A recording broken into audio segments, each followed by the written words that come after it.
नमस्कार। इस video clip में हम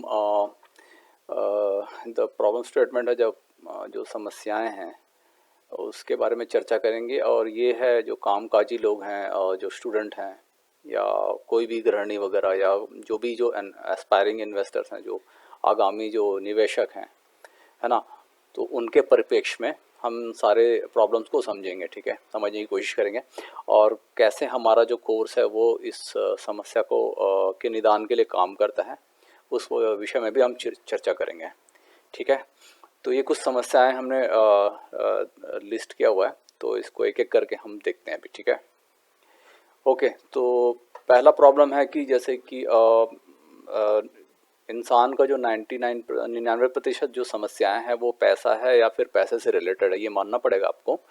थोड़ा ईमानदारी से बात करते हैं तो ये है। ठीक है, तो हम ये हमारा कहने का ये नहीं, कतई नहीं है कि आप पैसे के पीछे भागिए, लेकिन ये समझना पड़ेगा आपको। ठीक है, ऑनेस्टली ईमानदारी से आपको खुद को जवाब देना है।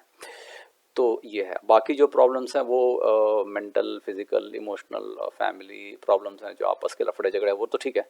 लेकिन 99% जो है पैसा या पैसे से रिलेटेड है। तो ये फैक्ट बात है, ये थोड़ा प्रैक्टिकल होकर सोचना पड़ेगा। ठीक है, और जैसे कि पैसा ज़रूरत पड़ेगी आपको, जो रिटायरमेंट कॉर्पस है, जैसे आप रिटायर हो गए ना 60-65 के बाद, तो यार पैसा तो चाहिए ना तब भी।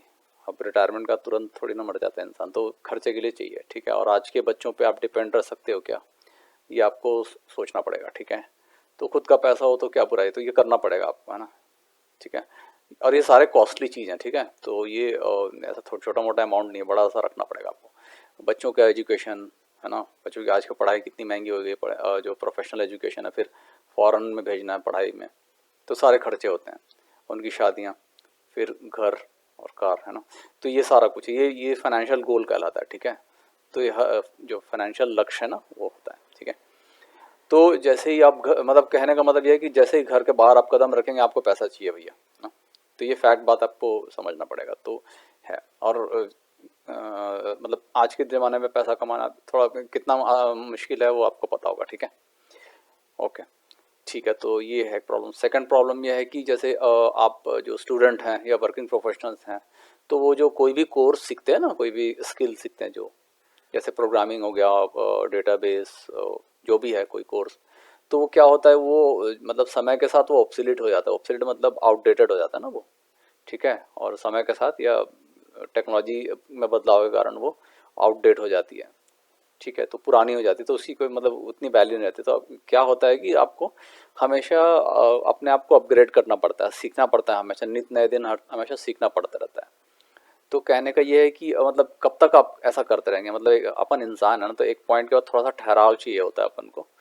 तो मतलब जैसे 50-45 के बाद आप मतलब हमेशा आप मतलब सीखना पड़ेगा आपको, अपना जॉब बचाने के लिए और आपको एम्प्लॉयबल रखने के लिए आपको सीखना पड़ेगा, नहीं तो फिर क्या करेगा, कंपनी आपको बाहर कर देगी, है ना। तो ये हमेशा आप ऐसा रहता है कि आपको एकदम सीखते रहना पड़ेगा। मतलब सीखते रहने में कोई बुराई नहीं है जीवन में, लेकिन एक एक बात होती है ना कि ठहराव होना चाहिए इंसान में थोड़ा सा। तो किसी एक स्किल में आप महारत हासिल कर ले, उसमें आगे बढ़ जाइए, वो ठीक बात है। लेकिन हमेशा आप इस तरीके का चीज़ होता है, तो टेक्नोलॉजी की फील्ड में तो ऑन द टोज रहना पड़ेगा आपको। तो वो कब तक करेंगे वो आप, तो वो थोड़ा सा थोड़ा हेडेक वाली बात हो जाती है ना एक पॉइंट के बाद। ठीक है, तो ये है। तो जैसे कि फॉर एग्जांपल उदाहरण के तौर पर जैसे जावा 8 था 2014 में, तो जावा 22 है अभी, है ना। तो हमेशा आपको अपने आप को अपग्रेड करना पड़ता है, ताकि आपको आपकी जॉब बची रहे, है ना, आपकी नौकरी बची रहे और एम्प्लॉयबल हो आप। ठीक है, ठीक है। तो किस उम्र तक, कितने उम्र तक आप ऐसा करते रहेंगे, हर हर कुछ टाइम बाद फिर नया सीखो, नया सीखते रहो, है ना। कोई शांति होना चाहिए लाइफ में, है ना। ठीक है, कब तक करेंगे आप सोचिए फिर, है ना। आखिर हम इंसान ही हैं। ठीक है, तो यही टेक्नोलॉजी में बदलाव होते रहता है ना, समय के साथ साथ। ठीक है, तो आप कितना भी महारत हो इन पुराने टेक्नोलॉजी में, आपका उसका रिलेवेंस नहीं है, तो आप नए टेक्नोलॉजी में मूव करना ही पड़ेगा। तो ये है, तो ये एक समस्या है कि आपको हमेशा कुछ ना कुछ सीखता रहना पड़ेगा, एकदम नया चीज़ में, और अच्छा होना पड़ेगा, आपको काबिल रहना पड़ेगा। ठीक है, तो ये प्रेशर रहता मतलब, है ना, ऐसा। ठीक है, तीसरा प्रॉब्लम ये है कि जैसे आप मतलब फ्यूचर में जो है, भविष्य में एआई आने वाली है ना, आर्टिफिशियल इंटेलिजेंस आ चुकी है ऑलमोस्ट, ठीक है। तो रोबोटिक्स, ऑटोमेशन और जो कम उम्र के जो यंग जवान बच्चे हैं, ठीक है, तो वो सब आपकी जॉब को खाने के लिए पड़े हुए हैं पीछे आपके, ठीक है। तो जॉब अपॉर्चुनिटी बहुत मतलब कम हो जाएगी, क्योंकि क्या होता है आर्टिफिशियल इंटेलिजेंस से, जैसे फॉर एग्जांपल जैसे एआई है तो ड्राइवरलेस कार आ जाती है सपोज, है ना, तो ड्राइवर की नौकरी गई ना, है ना, अभी तो नहीं है लेकिन आ जाएगी वो, है ना, ठीक है। और ठीक है, तो ये ड्रोन डिलीवरी है, ठीक है, जैसे कि आप कुछ ऑर्डर किया आपने पार्सल वगैरह, तो क्या करेगा, आप एड्रेस देंगे तो कोऑर्डिनेट्स मैप कर देगा और आपके उस कोऑर्डिनेट पे आपको ड्रॉप कर देगा जो भी है पार्सल वगैरह। तो कुरियर और डिलीवरी बॉय की जॉब गई, मैं एग्जांपल बता रहा हूँ, ठीक है। तो और यंग लोग हैं, तो ये यंग लोग क्या करेंगे, कम तनख्वाह में ज़्यादा काम करने के लिए रहते हैं वो लोग आतुर, है ना। तो कंपनी क्या सोचेगी कि यार ये एफिशिएंसी बढ़ाना है, प्रॉफिट मार्जिन बढ़ाना है, तो जो जो पुराने लोग हैं उनको निकालो, ओनली जो की मेंबर्स हैं, है ना, जिनके बगैर आपका उनका नहीं चल पाता है तो वो रखेंगे टीम में, बाकी को सबको निकालेंगे। तो ये सोच हो जाती है, ठीक है। तो ये प्रॉब्लम है, तो ये सारा एक परेशानी है, ठीक है। ओके, सो प्रॉब्लम, चौथा प्रॉब्लम है कि जैसे भारत में जो क्या नाम है 85% जो जनता है वो क्या करती है, लो यील्ड इन्वेस्टमेंट इंस्ट्रूमेंट, है ना, जैसे कि परंपरागत तो निवेश जो है वो कहाँ पे करती है, वो बैंक एफडी बना लेती है, बॉन्ड्स, एनएससी, पीपीएफ वगैरह कुछ कर लेती है, जिसमें रेट ऑफ इंटरेस्ट मिलता है 6-7%, ठीक है। और वो टैक्स काट कूट के, टीडीएस काट के वो आपके हाथ में जो आता है वो 5.5% होता है, ठीक है। जो कि जो महंगाई दर है ना, इन्फ्लेशन, उससे उससे मुकाबला करने में अक्षम है, क्योंकि जो महंगाई दर है वो 10% है, ग्राउंड रियलिटी है ये। तो जो गवर्नमेंट रिलीज़ करती है वो 4.5% या 5% बोलती है, वो होती है होलसेल इन्फ्लेशन रेट, है ना। लेकिन जो ग्राउंड रियलिटी है तो उसको वो 10% के आसपास है। उसको मैं उदाहरण दे देता हूँ, जैसे कि हम जैसे 100 रुपये पेट्रोल है अभी, तो बहुत चांस है कि वो 110 हो जाए नेक्स्ट ईयर, है ना। और जैसे कि 10 रुपये का कोई बिस्किट है तो नेक्स्ट ईयर बहुत चांस है कि वो 11 रुपये में बिके, ठीक है।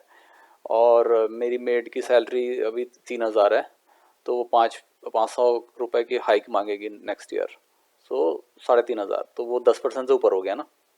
तो आलू प्याज तो कभी 10 रुपये में बिकता है, कभी वो 80 रुपये 100 रुपये चला जाता है। तो ऐसा करके आप देखेंगे ग्राउंड रियलिटी तो वो 10% के आसपास ही है, ठीक है। तो देखो, तो यहाँ 10% तो महंगाई बढ़ रही है और आपको आपका पैसा बढ़ रहा है 5.5% के हिसाब से, तो उस हिसाब से आप क्या हो रहे हैं, आप 4.5% के दर से आप गरीब होते जा रहे हैं, फैक्ट बात है ये, ठीक है, इसमें कोई रॉकेट साइंस नहीं है। तो अगर ऐसा चलता रहा तो आप जो आपका फाइनेंशियल गोल्स है ना, जो बुढ़ापे की रिटायरमेंट कॉर्पस है और बच्चों की शादी, उनका एजुकेशन और घर वगैरह, सारा जो फाइनेंशियल गोल्स है वो धरा का धरा रह जाएगा, क्योंकि आप गरीब होते जा रहे हैं ना। पैसा तो बढ़ाने तो बात की बात है, वो तो वो आपका मेंटेन ही नहीं कर पा रहा ना, जितना पैसा है वो मुद्दली, वो जो है ना प्रिंसिपल, वही नहीं बच पा रहा है, वही कम कम होते जा रहा है ना, ठीक है। पैसा बढ़ाने की बात ही दूर है ना। तो यहाँ पे मेन विलन अपना इन्फ्लेशन है, ठीक है। इसको थोड़ा उदाहरण के तौर पे समझ लेते हैं थोड़ा सा। देखो, जैसे कि एक सिनारियो देता हूँ आपको, एक उदाहरण दे देता हूँ आपको। एग्जाम्पल लीजिए कि जैसे आपके पास 1 लाख रुपये आपके जेब में, ठीक है। आप आईफोन खरीदना चाहते हैं, कुछ कोई सा भी मॉडल है, तो उसका दाम है 1 लाख, ठीक है। तो अगर आप चाहें तो आज के डेट पे उसको खरीद सकते हैं, ठीक है, ठीक है। लेकिन आप सोचते हैं कि चलो ठीक है बाद में लेते हैं करके, है ना। तो ये सिनेरियो, ठीक है।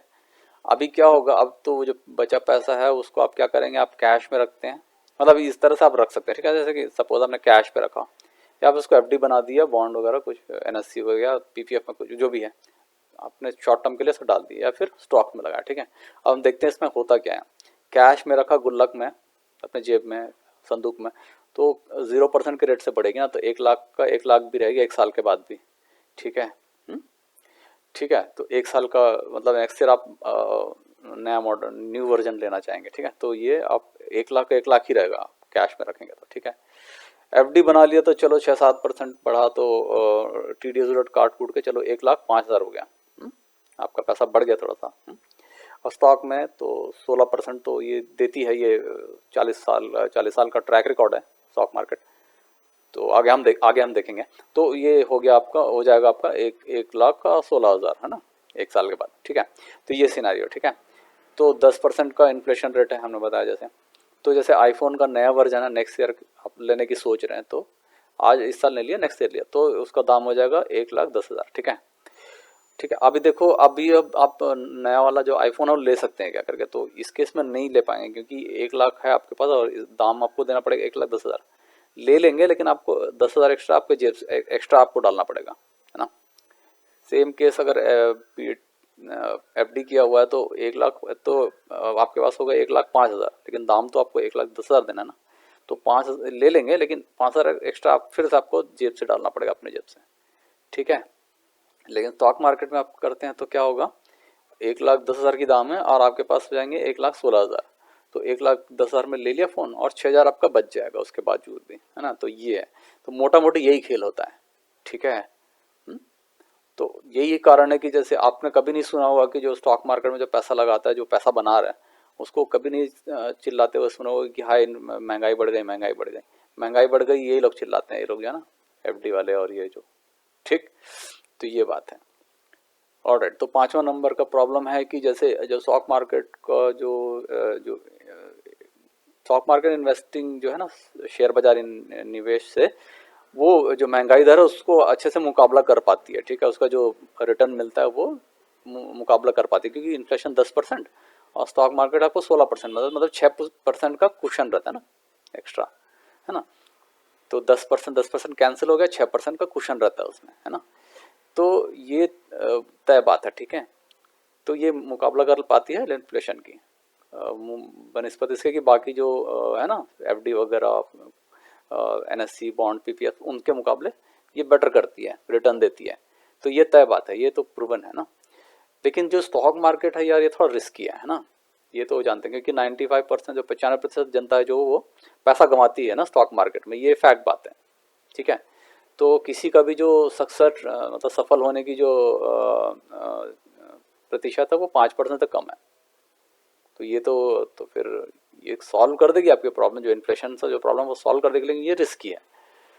तो ये भी एक समस्या ही है ना। सो प्रॉपर ट्रेनिंग की अगर नहीं किया तो रिस्की है ना। तो ये समस्या है एक, है ना। ओके ओके, तो एक और प्रॉब्लम समझ देख लेते हैं। जो स्टॉक मार्केट इन्वेस्टिंग जो जो जो कला है, स्किल है, वो आपके ज़िंदगी भर काम आती है, लेकिन प्रॉब्लम ये है कि ये रेयर है यार एकदम, है ना। कोई स्कूल कॉलेज में नहीं पढ़ाया जाता है सब। हाँ, बहुत सारे रेप्यूटेड इंस्टीट्यूट्स हैं तो वो होंगे रेप्यूटेड यार, लेकिन अगर ऐसा ही है तो फिर वहाँ से जो मतलब 95% फेल क्यों होते हैं फिर वो, मतलब वो तो सफल होते हैं ना फिर वहाँ से जो रेप्यूटेड से पढ़े हैं वो लोग भी। तो प्रॉब्लम ये है कि चलो ठीक है, अच्छे से इकोनॉमिक्स से एमबीए वगैरह अच्छे से करा देगा वो सब ठीक है, डिग्री से कोई परेशानी नहीं है, लेकिन वो स्टॉक मार्केट स्किल में भी पारंगत हो जाएंगे, इसकी क्या गारंटी, इसकी कोई गारंटी है। ये रेयर स्किल है, ये सीखना पड़ेगा आपको, है ना। तो ये जो है, तो ये है एक समस्या है ना। ठीक, तो क्या नाम है, तो 7वां नंबर का प्रॉब्लम है कि जो अगर बिना क्या नाम है, जो प्रॉपर ट्रेनिंग लेना पड़ा आपको, सफल होना है स्टॉक मार्केट इन्वेस्टिंग में तो आपको ट्रेनिंग लेना पड़ेगा आपको, जो कि ऐसे इन्वेस्टर से जो खुद सफल हो, है ना, जिसका ट्रैक रिकॉर्ड हो। लेकिन ऐसा ट्रेनर बहुत रेयर है ना। तो वैसे ही 5% के लोग पैसा बनाते हैं, उसमें से अब ट्रेनर ढूंढना, सफल इन्वेस्टर क्यों पढ़ाएगा, है ना आपको। ठीक है, तो वही है। तो ये ऐसे ट्रेनर ढूंढना थोड़ा सा है, थोड़ा मुश्किल काम है, रेयर है लोग। 8वां नंबर का प्रॉब्लम है कि देखो बहुत सारे इन्वेस्टर्स हैं, जैसे मिस्टर वारन बफेट हो गए और फिल फिशर हो गए, वो तो अभी चलेगा अभी, और पीटर लिंच और मिस्टर झुंझुनवाला, लेडी झुंझुनवाला जी हैं। तो ऐसे बहुत सारे इन्वेस्टर होंगे ना अभी। तो परेशानी ये है कि वो बताते नहीं है ना कि कौन सा आपका जो नॉलेज है उनको, जो उनका जो गुप्त ज्ञान है वो बताते नहीं है दूसरों को। वो क्यों बताएंगे, नहीं बताते ना।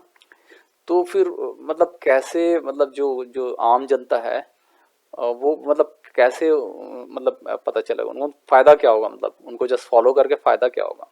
वो कभी नहीं बताएंगे कि उनने क्या लिया, कब लिया, कौन सा कितनी मात्रा में लिया, कल क्या लिया, लास्ट वीक क्या लिया, एक महीना पहले क्या लिया, कुछ नहीं बताते हैं, है ना। जो आम जनता है उनको तभी पता चलता है जब वो मल्टी बैगर बन चुका है, तो बहुत अच्छा रिटर्न, अच्छा खासा रिटर्न देता है, तब जाके पता चलता है अच्छा ये वाला स्टॉक लिए थे। तो ये समस्या है। ठीक है, तो कोई मतलब जो बड़े बड़े इन्वेस्टर को फॉलो कर लेने से कोई खास फ़ायदा नहीं होता आम जनता को। तो ये भी एक समस्या है। ठीक है, ठीक है। तो अभी प्रॉब्लम नंबर 9 है कि जो सेबी रजिस्टर्ड इन्वेस्टमेंट एडवाइज़र जो है ना, सेबी से जो निवेश सलाहकार हैं, वो जो इक्विटी में जो शेयर मार्केट में जो एक्सपर्टाइज है वो बहुत कम है ना, और वो भी ट्रैक रिकॉर्ड वाले हैं, बहुत रेयर है। स्टॉक मार्केट जो सेबी है जो वो क्या करती है, जो म्यूचुअल फंड बेचने वाले जो होते हैं ना उनको, और जो इंश्योरेंस प्रोडक्ट्स जो सेल करते हैं ना, उनको सबको ये सर्टिफिकेट दे देती है ना, लाइसेंस दे देती है। ठीक है, लेकिन जो एक्सपर्टाइज है जो शेयर मार्केट में इन्वेस्टिंग में, वो रेयर है। उसका कोई गारंटी नहीं है कि जो इंश्योरेंस बेच रहा है उसको आता ही हो, है ना, शेयर मार्केट को इन्वेस्टिंग उसको समझ हो। और जो कि म्यूचुअल फंड बेचता हो प्रोडक्ट, उनको इक्विटी की भी जानकारी हो, ऐसा कोई गारंटी नहीं है। लेकिन ये ऐसा लाइसेंस मिल जाता है उनको, इन्वेस्टमेंट एडवाइज़र का लाइसेंस मिल जाता है ना। ठीक है, तो ये एक समस्या। तो ऐसा वाला इन्वेस्टर ढूंढिए, मतलब ऐसे भी इन्वेस्टमेंट एडवाइज़र ढूंढिए जिसका प्रूवन ट्रैक रिकॉर्ड हो। ठीक है, जिसने कुछ मतलब प्रूव करके दिखाया हो, कुछ हासिल, कुछ बनाया हो पैसे, है ना, स्टॉक्स में। तो वैसा वाला ढूंढिए, उनसे ट्रेनिंग लीजिए। तो ये एक समस्या है, ये भी क्योंकि रेयर है ना बहुत। ओके, तो 10वां प्रॉब्लम है कि यार कोई भी सीख सकता है, ऐसा कोई रॉकेट साइंस नहीं है इन्वेस्टिंग, जो स्टॉक मार्केट इन्वेस्टिंग कोई भी सीख सकता है। ठीक है, लेकिन गारंटी कुछ नहीं है, क्योंकि 95% तो लूज़ करते हैं ना। तो ये भी फैक्ट बात है, क्योंकि गारंटी कुछ नहीं है। आप सीख सकते हो, कोई ऐसा नहीं है, लेकिन गारंटी क्या है मतलब, है ना। तो अगर आप 95% में हो सकते हो या फिर 5% में हो सकते हो, तो उसकी कोई गारंटी है, उसको कह नहीं सकते आप, है ना। ठीक है, और वो बहुत टाइम भी लगाता है ना, टाइम भी लगता है। ऐसा नहीं कि एक दिन में सीख गए, कुछ महीने में सीख गए, कुछ साल में सीख गए। ठीक है, और क्या क्या आप गलतियां करोगे, है ना, कितनी कॉस्टली मिस्टेक्स करोगे, कितनी बड़ी बड़ी गलतियां करोगे ये सीखते वक्त, इसकी भी कोई आता पता नहीं है ना। तो मतलब कुछ नुकसान हुआ तो आपका मन ही उठ चढ़ जाएगा ना फिर, ऐसा भी हो सकता है। हाँ, तो अब हमने भी सीखा ये। तो हमको भी करीबन 5-7 साल लगे, 10 साल पकड़ लीजिए, अभी 10 साल हो गया तो मास्टर करने के लिए स्किल। ठीक है, तो हम भी मतलब ठीक है, तो हमको भी ये टाइम लगा। ठीक है, तो ये कहने का ये है कि आप 5-7 साल क्यों नहीं बचाना चाहते आपके लाइफ के, जो बहुमूल्य समय है। ठीक है, तो बेटर ये रहेगा कि आप फटाक से ट्रेनिंग ले लीजिए, है ना, और हेड स्टार्ट मतलब स्टार्ट कीजिए अपने आप को, है ना, तो इतना समय बच जाएगा। तो ठीक है, तो जो सक्सेसफुल है, तो हमारा जो प्रोमो वीडियो में आप देखे होंगे हम किस तरह से पैसा बना है हमारा, किस तरह से मल्टी बैगर्स बने हैं। ठीक है, तो हम खुद सक्सेसफुल हैं, तो हम बेस्ट पोजीशन है कि आपको ट्रेन कर सकें। ठीक है कि नहीं। तो जो हमारा जो है, हमने भी स्टार्ट किया ऐसे कॉमन मतलब आम जनता के रूप में। तो हमको पता है कि आम जनता को क्या चाहिए होता है, उनको क्या करना पड़ता है कि वो सफल हो पाए स्टॉक मार्केट में। सफलता प्राप्त करने के लिए क्या क्या चाहिए होता है, वो सारा कुछ को हम एक जगह रखें जमा करके, और वो जो विद्या का जो धन है वो आपको बांटते हैं ना, देते हैं इसको। सक्सेसफुल स्टॉक मार्केट इन्वेस्टिंग है, तो हमारा ट्रेनिंग के माध्यम से सिखाते हैं सारा कुछ। तो यहाँ पे हमारा जो समस्याओं का जो लिस्ट है वो ख़त्म होता है। हम इसका आगे अब निवारण का बारे में सोचेंगे, है ना, निवारण के बारे में चर्चा करेंगे अगले अगले आने वाले क्लिप में।